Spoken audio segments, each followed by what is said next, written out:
Good morning! Yan, magla-live na naman ako. Diba? Ano lang, this is icing at cake. No? So, order to later at 12 noon.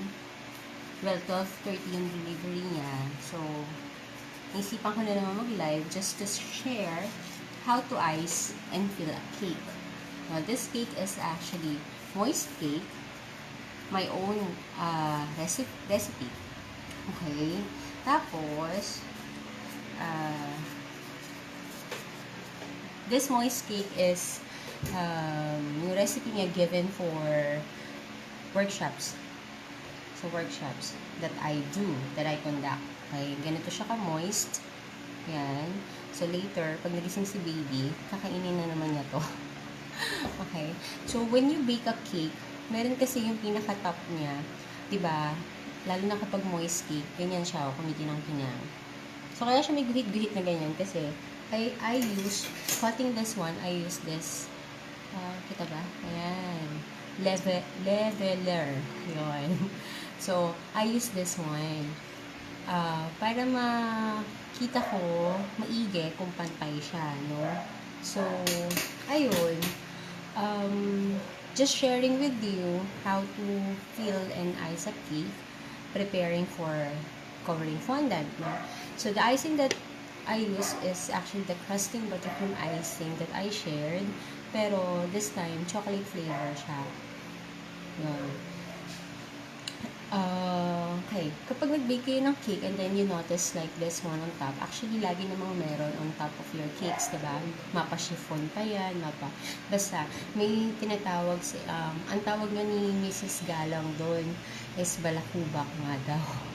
So, you have to take it out, yung pinaka-top ng cake, kasi yung icing, hindi siya mag-stick, no?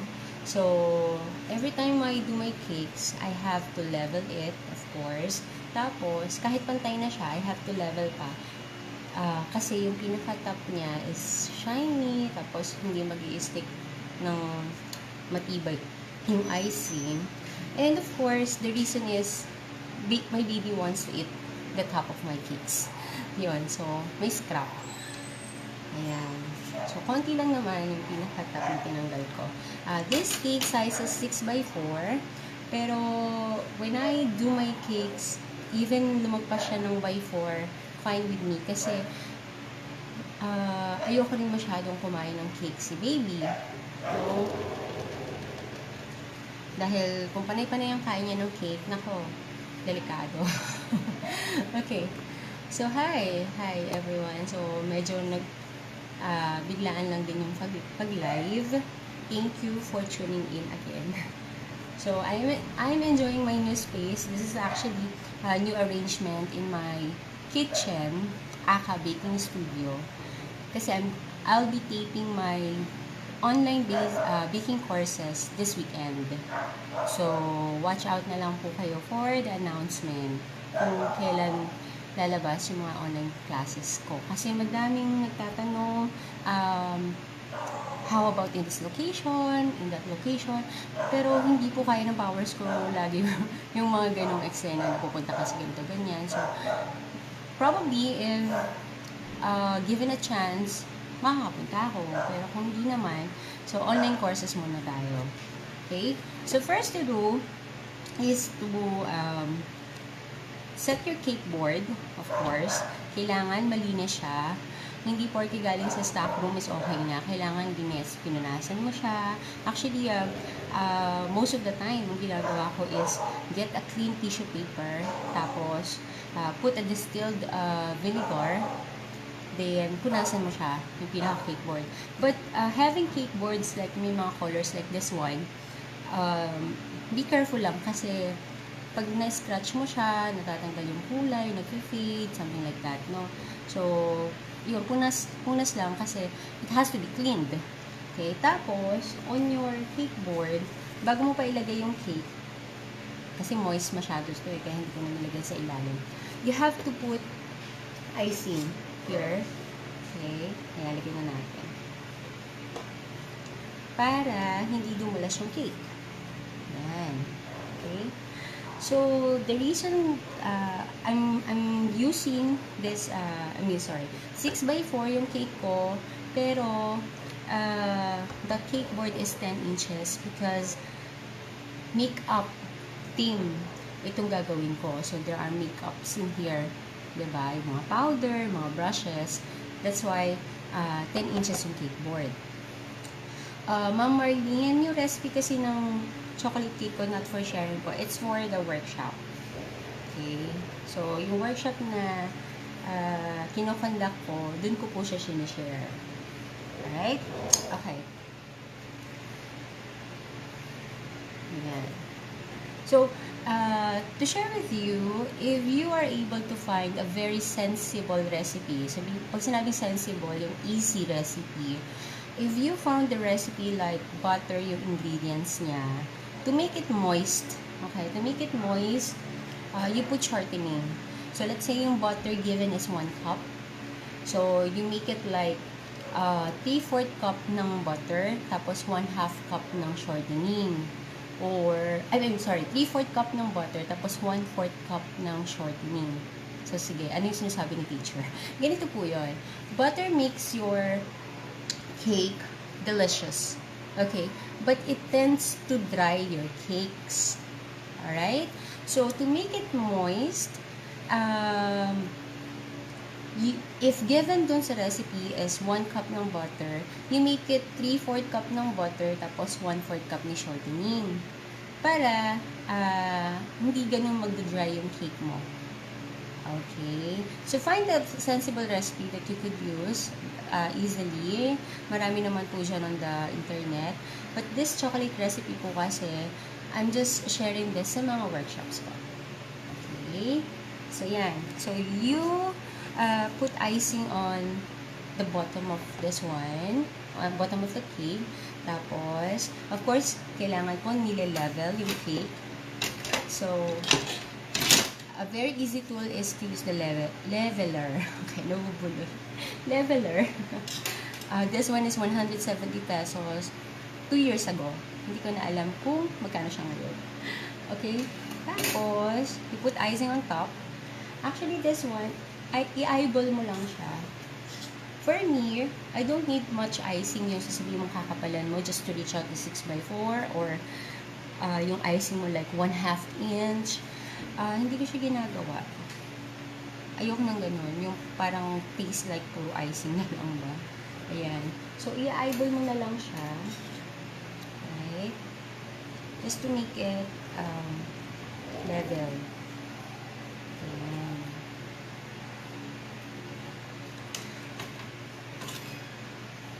There are types of icing, no? Maraming types of icing.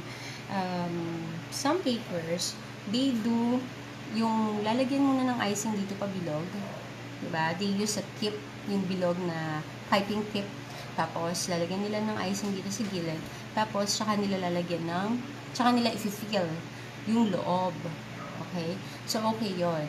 Kasi there are icing na ayaw mong lumabas. You want to secure it. Kasi yung ibang icing like cream cheese, madulas yan. So, lalabas yan. Yes, you can put you can put vegetable oil po to make it also moist.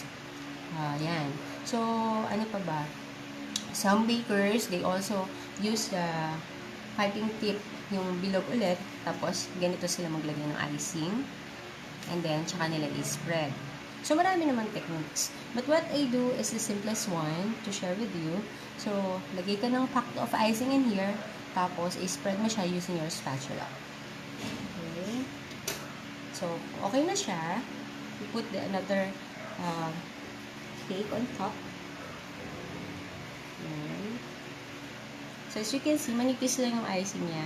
Lalo kung fondant, ang tendency kasi niyan, kung makapal yung icing mo, tapos your icing is not holding your cake talaga, I mean, yung, sabihin mo naman sobrang fluffy yung icing, yung ganyan. Kasi, okay yun, pero kapag yung icing nyo is hindi ganun mag-hold ng cake ninyo, and fondant, better be on the safe side. Medyo manipis lang nilagay, kasi, ang indication yan kung malambot yung icing ninyo, magbe-belly. yung inyong fondant cakes. Okay. Tapos, okay, once you put the top cake, or top layer, ang tawag po dito, okay, tawag dito is one layer, this one second layer. Okay, or interchangeably, this one is the first layer, this one is the second layer. Pag nabuo mo na siya, tire na po yung tawag doon, T-I-E-R. Okay? Kasi most of the people or clients natin nagkakamali. How many, minsan tayo pa nga, minsan magtatanong, how many layers do you want po ba? When you say layers po kasi, ito yon, yung how many cut did you make for your cake. Pero kapag po tire, ilang patong. Okay? 6 inches ba dito? Tapos sa ilalim, 8. Tapos 10. Yun. Okay. So, to secure your icing at walang bubbles inside, yan. So, kailangan i-ice mo muna yung icing mo from the outside. Okay?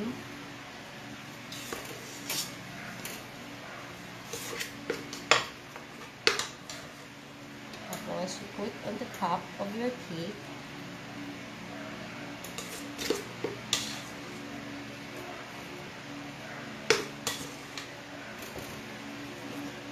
Generously, kasi you're going to do like this, tapos on the side. For beginners, kung worry sila na mag-slip yung cake nila, right at this point, you can put sticks na or dowels. Kung worry ka na, ay, natutumba-tumba yung cake ko, so you can put dowels na. Okay. So, put the icing on the middle, tapos palabas. Okay.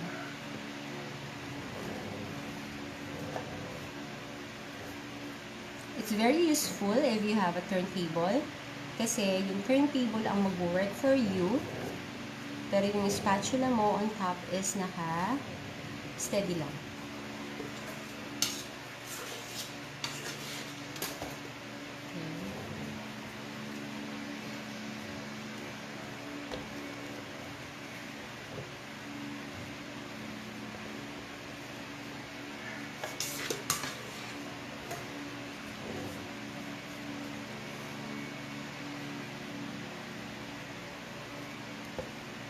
Doon sa mga nagre-request na YouTube channel ko, I actually have a YouTube channel, kaso hindi ko siya naaasikaso. Okay. So, siguro soon, yung mga natin, mga tutorials, pwede ko din naman i-direct doon if you want.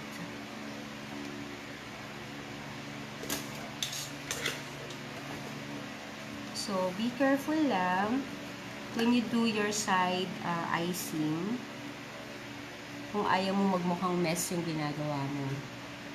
This icing is a chocolate crusting buttercream icing po.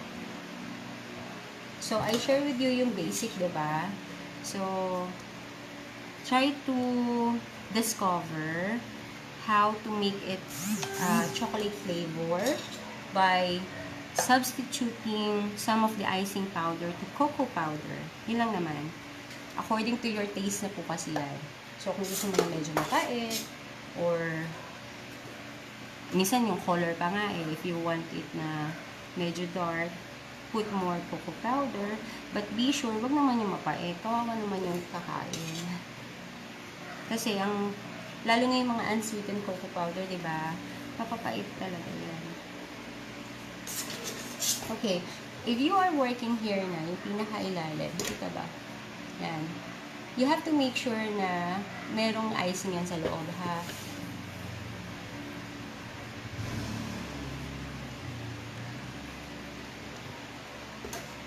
At this point, wala siyang itsura. Kailangan i-fill mo muna siya ng icing. Lalo na yung pinaka-bottom. Yan.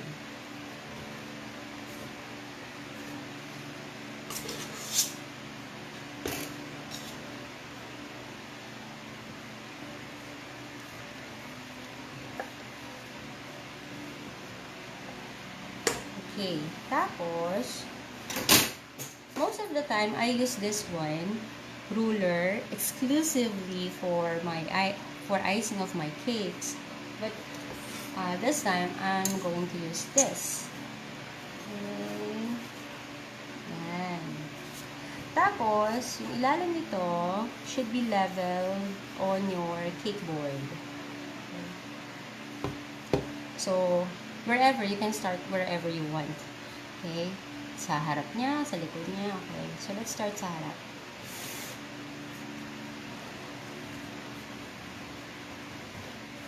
So, hindi nagmo-move ito, hindi nagmo-move. Ang nagmo-move po is yung turntable mo.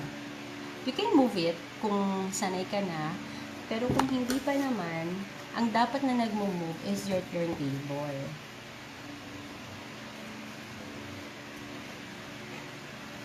Turntable cost around 300 plus nung nabili ko. Pero si Baking and Home Depot, they are on sale today. They are one of our partners last bakery fair. So, please join them on their anniversary. You can get the turntable for only 150 ata, 180 yung nakita ko. So, it's super sale.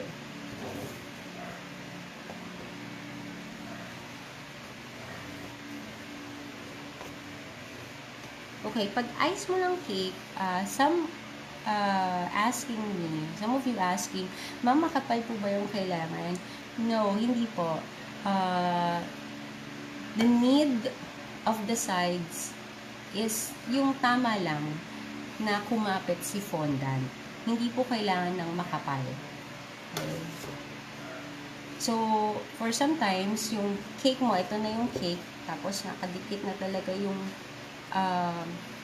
ito, nakadikit na siya, tapos your icing, ganyan, no? Pero may naiiwan namang icing dyan. So, you don't need to worry na, ay, natatanggal ko lang ang icing na nilalagay ko. No. Of course, you have to be gentle. Huwag masyadong you're pressing it na tatanggalin mo na talaga yung whole icing. No? Okay, and make sure na wala siyang ano yun? Space. Okay, so yan na siya. On the side, see, meron ka nakikitang mga chocolate. Okay. Miss Annalisa, please check their page, Baking and Home Depot. Nandun po yung address nila. For anniversary sale nila is April 12 today up until April 15. So, get your super sale items there. Okay. Tapos on the top, okay, from the outside, pag ganon, or pag ganyan, papunta sa'yo. Okay? So, kung saan ka comfortable, ganyan na papunta sa'yo, or ganyan na papunta sa side. But it should be on the outside.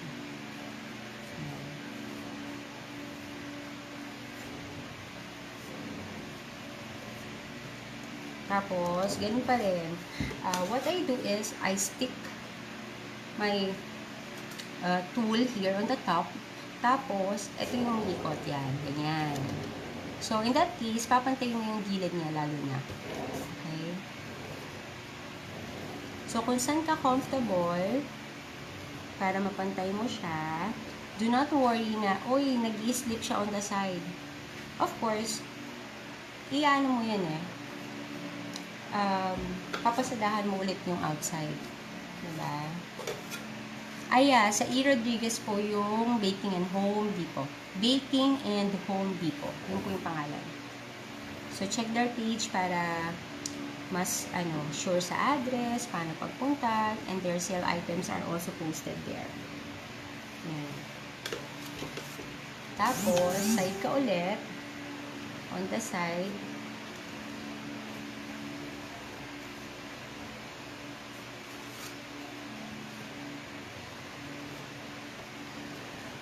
ito, hindi kailangan so smooth kasi lalagyan mo siya ng fondant. But make sure na wala po siyang space. Okay? Kasi bakit? Yun yung tendency na magkakaroon po ng bubbles yung fondant ninyo.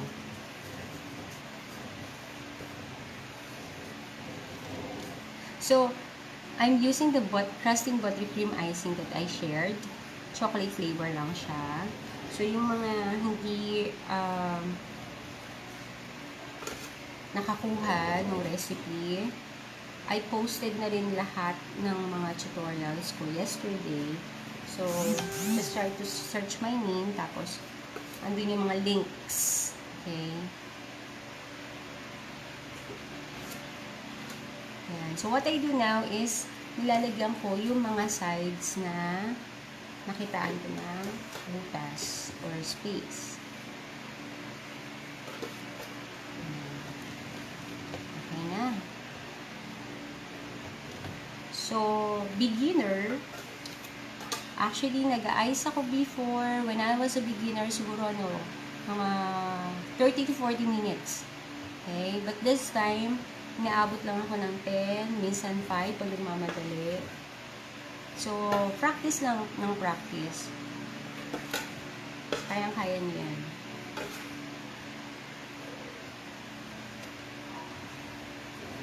Okay. Tapos, on the top, kailangan paloob din. Okay, so pansinin ninyo, hindi siya sharp edge. Okay, baku-baku yung ibang part niya. Pero, when you put the fondant here, mafi-finish na siya ng sharp. Kasi, there's another technique for that one. To achieve the sharp edge effect of your cake with the buttercream underneath. Kasi, most of the bakers, they have this ganache to achieve that sharp edge. But with me, buttercream icing, dun ko na lang siya nilalagyan ng effect. Yung sharp edge na yan. No?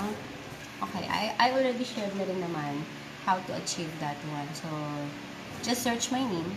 Tapos, ano yung mga tutorial. Ayan. Tapos, i-eyeball mo na lang siya. So, it's perfectly leveled. Ayan. So, ganyan po ang itsura niya, ha. Ayan. So, as you can see, nakikita pa yung cake.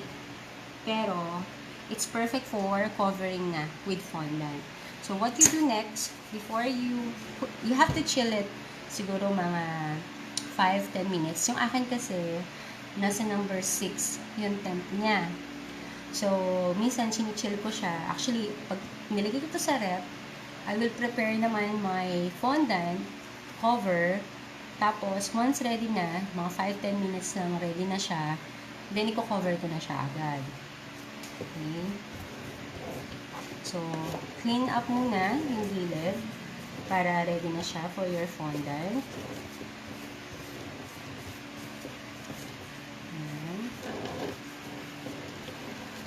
Even the turntable, para si fondant na ilalagay mo, you're sure na hindi mamamansyahan ng chocolate. Okay? There. Okay na. Yan. So, thanks again for watching. The recipe is chocolate moist cake by Teacher Maria, given on my workshops. Tapos, crusting buttercream icing, chocolate flavor. I already shared it with you. Just make it chocolate flavor. Kasi na-share ko ng basic. And then, icing and filling a cake. So, pakoveran ko na siya ng fondant. Thanks again for watching. So, yan. So, sa mga nagtanong, I think nasagot ko naman na lahat, no? Kahit ligyan mo ng icing ko, pag ikot mo, may tabi ni mataba. Haha. Okay. Miss Min Pastoral, I think. It depends kasi on how you hold your spatula para mapantay mo yung pag-ice ng cake mo, no? So, this one is actually naka-level na po siya. So, if you're going to use this one as a tool para mapantay mo yung paglalagay ng icing mo, practice lang naman yung kailangan. You don't need to worry na, ay, mataba yung on the other side. So, yun nga sabi ko kanina, nabanggit ko kanina, when I was a beginner, it takes 30 to 40 minutes bago ko nagamay yung pag-a-ice ng cake. So, right now, 5-10 minutes is enough for me to ice the whole cake, no? So, practice lang po. Makukuha nyo din naman yan kung paano. Okay? So, yan na. Wala nang question. Okay. That's it for now. Thanks for watching. So, kailangan ko na siyang i-ref, tapos balutan ko na siya ng fondant. This is due on 12 o'clock. Bye-bye for now. Thank you!